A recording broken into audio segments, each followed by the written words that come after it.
नाश्ता करून आले, त्याच्यामुळे 15 मिनिटं महापुरुषांची जयंती असेल तर त्यांचं महात्म्य सांगितलं गेलंच पाहिजे, अन्यथा अशा कार्यक्रमाला काही अर्थ नसतो असं मी मानतो. कार्यक्रमाला आता उपस्थित राहून मार्गदर्शन झालेले माझे मित्र मोहनरावजी जगताप, माझे सहकारी मित्र बाबूरावजी पोडवरे, माझे मार्गदर्शक आदरणीय शिवाजी भाऊ राजवन, विजू काका सोळंके, आमचे जुने सहकारी मार्गदर्शक मित्र अच्युतरावजी लाटे, उपसभापती बाजार समितीचे माजी मित्र श्रीहरी मोरे, जिल्हा परिषदेच्या माजी सभापती सुनीताताई साळुंके, ज्ञानेश्वर आंबेडके, सुप्रसभा यादव, राष्ट्रवादी काँग्रेस पक्षाची नवीन धुरा हाती घेतलेले आदरणीय नारायणराव ढग, माझ्या सोशल मीडियात प्रभावपणे काम करणारा माझा मित्र संतोष जाधव, माननीय शरद यादव, विजयजी शिंदे, सुनीलजी शिंदे, माझे जुने सहकारी मित्र सुनील शिंदे, आम्ही 1995 एकत्र काम केलं, बालचंद्रजी सोळंके, अनिल खंडागळे, दिलीपराव सोनवणे, सचिन डोंगरे, बबनअण्णा सिरसाट, माझ्याबरोबर उपस्थित असलेले अतुल चव्हाण, नागेश कानडे, माझे जुने सहकारी मित्र अविनाशजी कांदोरे. या कार्यक्रमाच्या निमित्ताने माझ्या जुन्या सहकाऱ्यांची आठवण घेत त्यांचं नाम उल्लेख करणं माझ्यासाठी ते भूषणवा असतं, कारण ते ज्या पद्धतीनं माझ्याविषयी अभिमान बाळगतात, जरी ते कुठे बसले असले ते निश्चित ते माझ्यासाठी असतात, चाहे ते कोणत्याही पक्षात असले तरी. त्यामुळं प्रत्येकाचा नाम उल्लेख करतोय. आज ज्यांना शासनाचा पुरस्कार प्राप्त झाला, तेही ज्यांनी संविधान निर्माण केलं, घटना निर्माण केली, ते डॉक्टर बाबासाहेब आंबेडकरांच्या नावाने ज्यांना पुरस्कार प्राप्त झाला, त्या पहिल्या शासकीय पुरस्काराचे मानकरी माझे मित्र नानासाहेबजी गोडके यांचं मनपूर्वक अभिनंदन करतो. नानासाहेबजी, काल परवा घटना घडली, घरातलं फर्निचर वगैरे झालं, सिर सलामत तो पगडी 50, त्यामुळं कदाचित तुम्हाला नजर लागू नये म्हणून कदाचित असं झालं असं म्हणावं. माझे मित्र राजेशजी जाधव, ज्यांनी सूत्रसंचालन अतिशय जबरदस्त करतात आणि सदसद्विवेक बुद्धीचे आमचे सहकारी मित्र अशोकजी वाडेकर सर, माझे सहकारी आणि मी माझ्या अंतर्गोट गोटामध्ये ज्यांना मान देतो असं माझा मित्र सुभाष कांबळे, रमेशजी जगताप सर आणि जिल्हा परिषदेचे भावी जिल्हा परिषद सदस्य म्हणून ऍडव्होकेट गणेश गौड यांना मनपूर्वक शुभेच्छा देतो.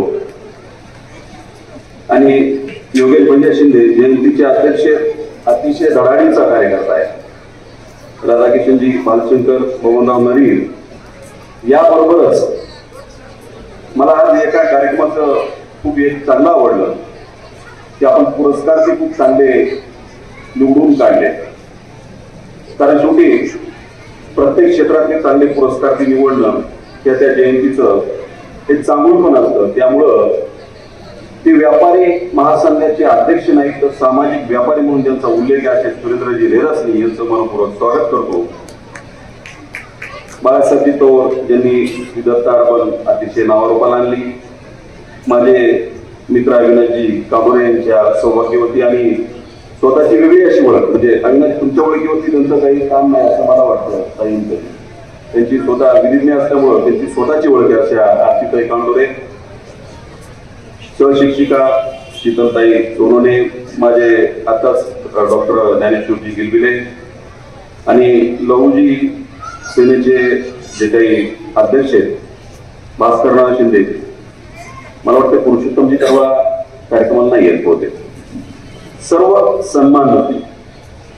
त्यामुळं कार्यक्रमाला उपस्थित जरी झाला तरी प्रत्येकाचे नाव घेणं ही खूप चांगली गोष्ट असते. सुरुवातीला एक गोष्ट स्पष्ट करू इच्छितो की पुरस्कार त्यांनी जे आता भाषण केलं भास्करनाथांनी, मी सन्मानाने सांगू इच्छितो की आमच्याकडे कुठलाही जात धर्म पंथ हा चलत नाही.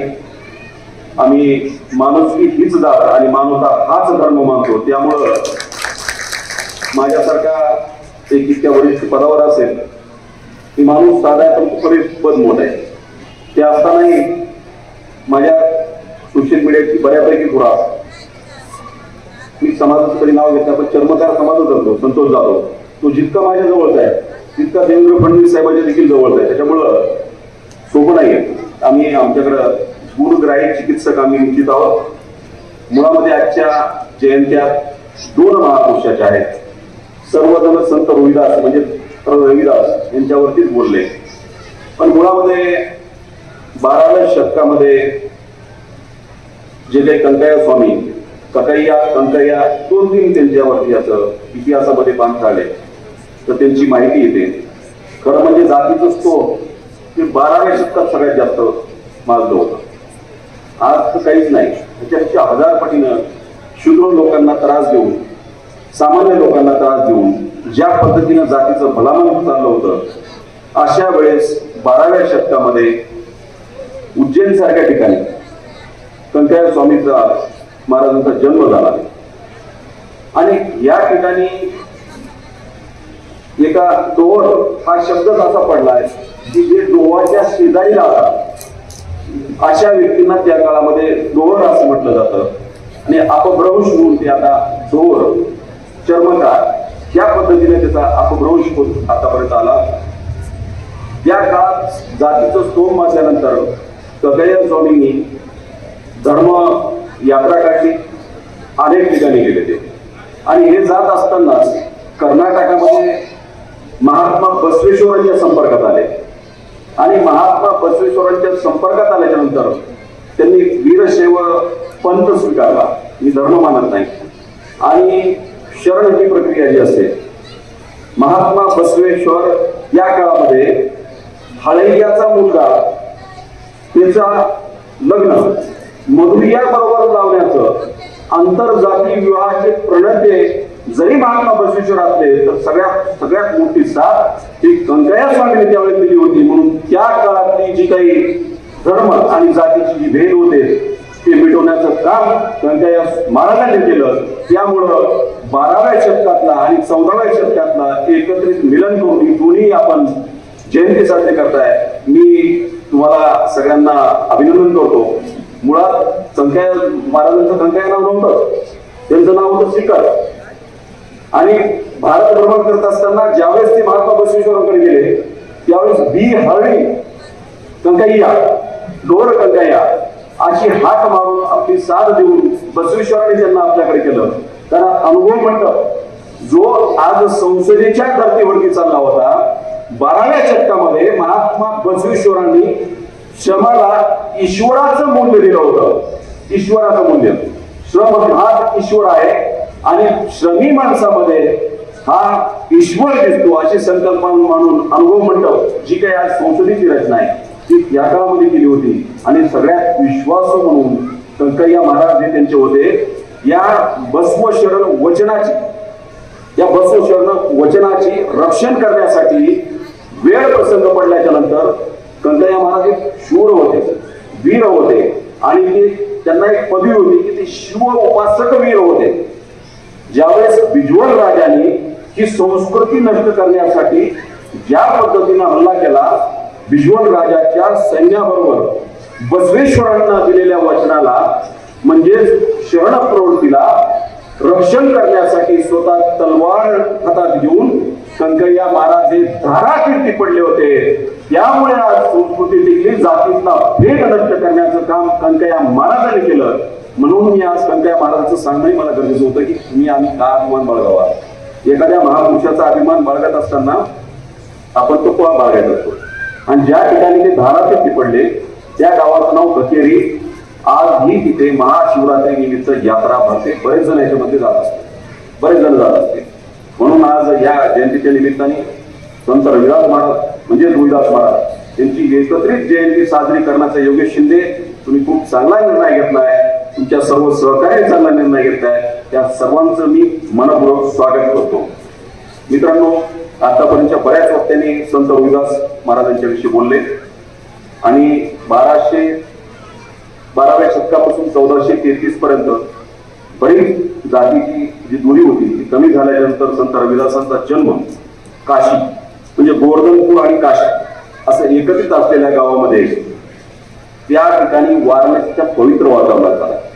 मुळामध्ये गंगेच्या काठी ज्यावेळेस संत रविदास महाराज लहानाचे मोठे झाले त्यावेळेस धार्मिक विधीचं त्यांच्यावरती देखील पगडा होता. म्हणून ह्या धार्मिक विधीचा पगडा कमी न करता त्यांनी पूर्ण अखंड भारतामध्ये धर्मयात्रा केली.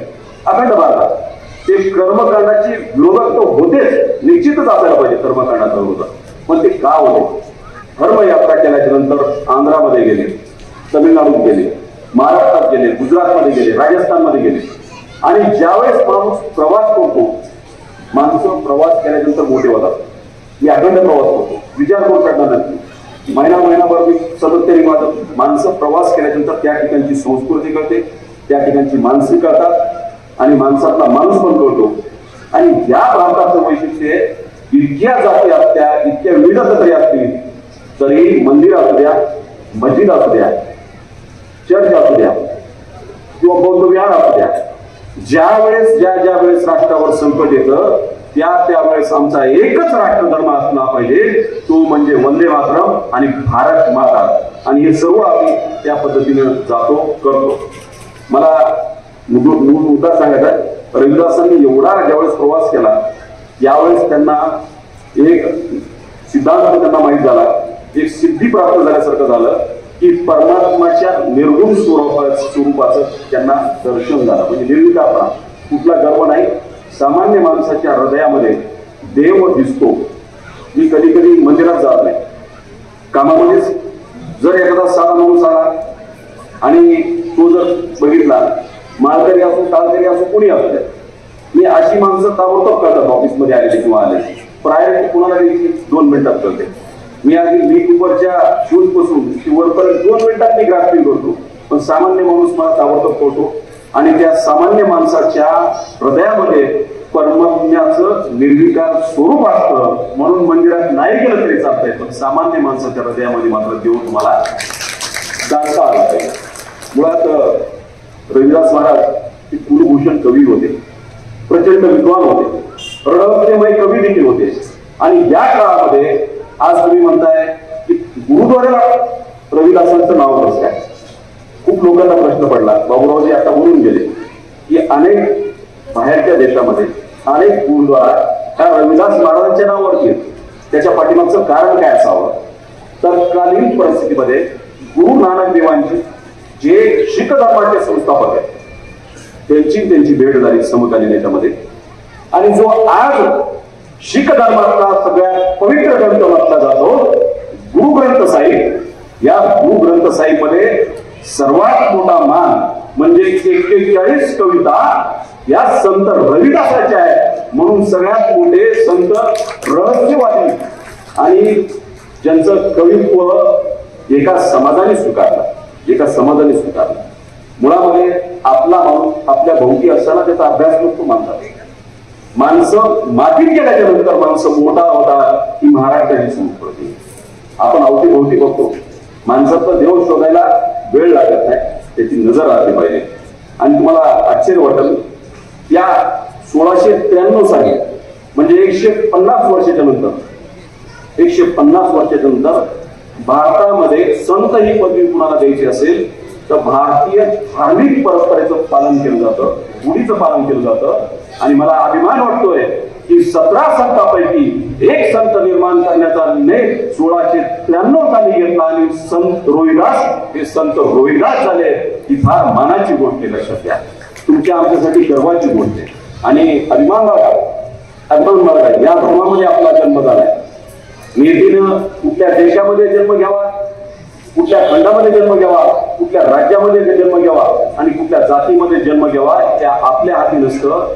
हा सिद्धांत वरून ठरलेला असतो. त्यामुळं आपण ज्या धर्मात आपल्या जातीत जन्मलोय या जातीतल्या महापुरुषांची जयंती करत असताना त्याच्या सद्गुणाचा, सद्विवेक बुद्धीचा सगळा आपण विचार करायला पाहिजे. म्हणून जयंत्या झाल्या पाहिजेत. मला एका गोष्टीचा खूप आनंद वाटला. आम्ही जिवंत असताना तब्बल 400 वर्षांनी, ही तुम्हाला माहिती का नाही, 400 वर्षाच्या नंतर म्हणजे विश्व शतकामध्ये संत रविदासांच्या रहस्यवादी जीवनावरती हिंदू दादरपंथी ग्रंथ म्हणून निर्माण झालाय. मी वाचलाय नाही वाचलाय मला माहित नाही, पण ज्यावेळेस कधी अभ्यास करायचा असतो, एखाद्या कार्यक्रमाला येत असतो, त्यावेळेस मला माझ्या अभ्यासामध्ये भर पडते तो अवश्य वाचा, कारण तो दुर्मिळ आहे. त्याच्यामध्ये संत रविदास महाराजांचे 30 हस्तलिखित पत्र आहेत, कविता आहेत. त्यामुळं संत रविदास महाराजांना रहस्यवादी कवी म्हटलं जातं. आणि मला खूप आनंद वाटला आताच्या बऱ्याच वक्त्यांनी सांगितलं. मी एक गोष्ट आवर्जून सांगतो, भास्करराव, माझा फक्त आरोग्यातला फील्ड आहे असं नाही. या तालुक्यामध्ये शेकडो काही अण्णासाहेब आर्थिक विकास महामंडळ असू द्या, मौलाना आझादमध्ये असू द्या, किंवा पंतप्रधान स्वयंरोजगार निधीचा जो माननीय पंतप्रधान मोदींचा प्रकल्प तेजस्वी असू द्या, मुद्रा लोन असू द्या, माझी प्रामाणिक इच्छा असते तरुणांनी आमच्यासारख्याच्या पाठीमागं लागू नये. शिवाय काम असल्याशिवाय मी कधीही माझ्या पाठीमागं 50 गाड्या 100 गाड्या करून मला माझ्यासाठी आवड नाही. मी कधीही माझ्या पाठीमागं कुणाला करू देत नाही. त्याच्या पाठीमाग कारण आहे, कारण काही दिवसाच्या नंतर तुम्ही शापाचे धनी असता. कारण तुमचे आईवडील आपल्याला अप्रत्यक्ष शाप देतात की माझा मुलगा ह्या माणसाच्या दारी, ह्या मोठ्या पुढाच्या दारीवाला त्यांनी काहीच केलं नाही. म्हणून मी स्पष्ट सांगत असतो, काम असेल तर माझ्याकडे या, कारण तुम्ही कुठे राहा माझेच आहे. सगळ्या गोष्टी मला खूप चांगल्या म्हणजे. आता मला एका गोष्टीचा खूप अभिमान वाटला. 2 गोष्टी खूप प्राऊड फील होतात की आम्ही जिवंत आहे. प्रभू रामचंद्री जी प्राण प्रतिष्ठा झाली 22 जानेवारीला, तितकाच अभिमान आहे.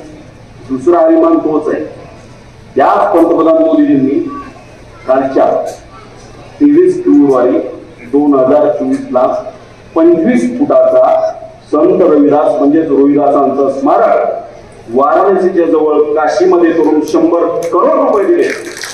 100 करोड रुपये दिले. आणि त्याच्यापेक्षाही मला आज अभिमान वाटतात. शाही मतांतर असतात, तुम्ही कुठल्या पक्षात असू द्या, पण पंतप्रधान पदी संवैधानिक पद. त्यांचा ट्विट बघा, त्यांची फेसबुकची हे करा. त्यांनी हिंदीमध्ये टाकलं होतं, रोहिदाजी तो उस भक्ति आंदोलन के महान संत थे जिन्होंने कमजोर और विभाजित हो चुके भारत को नई ऊर्जा दी. विचार करा, एखादा पंतप्रधान म्हणतोय कमजोर झालेला आहे आणि विभक्त झालेल्या भारताला ऊर्जा देण्याचं काम संत रविदास महाराजांनी केलंय.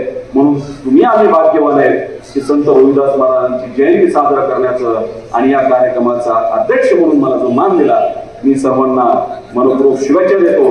जे पुरस्कार झाला की काम वाढवायचं असतं. सुरेंद्रजी, या समाजातला कुठलाही मुलगा शिक्षणापासून वंचित झाला नाही पाहिजे, एवढी फक्त काळजी घ्या. जिथं कमी तिथं मी, एवढीच ग्वाही देतो आणि सांगतो. जय हिंद महाराज. धन्यवाद. धन्यवाद साहेब.